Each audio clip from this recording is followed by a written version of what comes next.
Hey guys, thank you for joining me. I want to bring you a word from the Bible, and I've titled these series called The God Spot. So what is the God Spot? Well, firstly, it says in Ecclesiastes 3 verse 11, He has made everything beautiful in its time, and He's also put eternity in their hearts.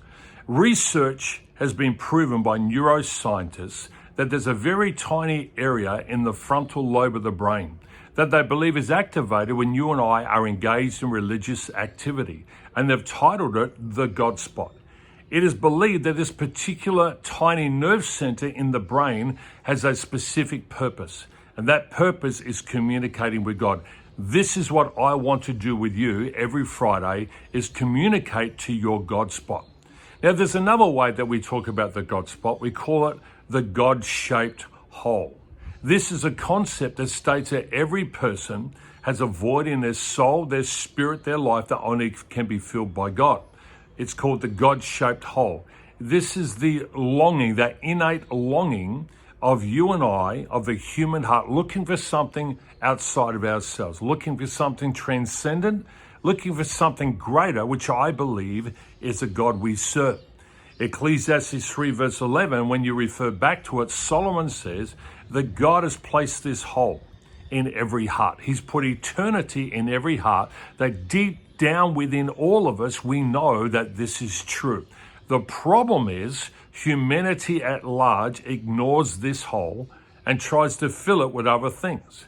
It says in Jeremiah 17:9 that the heart is deceitful, wicked above all, and beyond cure, who can understand it? So consequently, so many spend their lives looking for something other than God to fill this longing in their lives. They'll look to their business, they'll look to money, they'll look to their family, they'll look to sports, even hobbies, and yet they would remain unfulfilled. In pursuing these things, the problem is none of them are eternal. And because they're not eternal, they will always remain unfulfilled and wonder why their lives never seem to find satisfaction.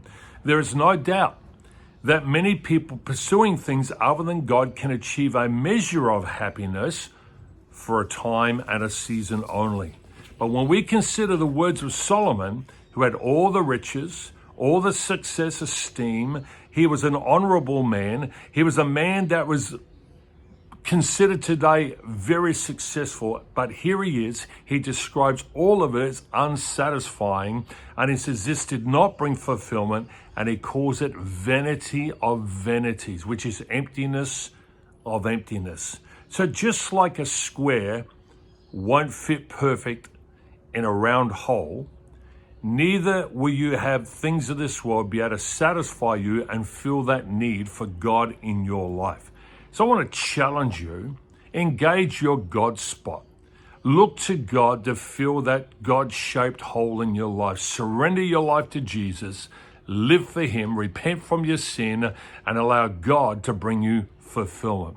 I hope this has encouraged you. You like it, hit the like button, share it with someone else. God bless you. Thank you for listening.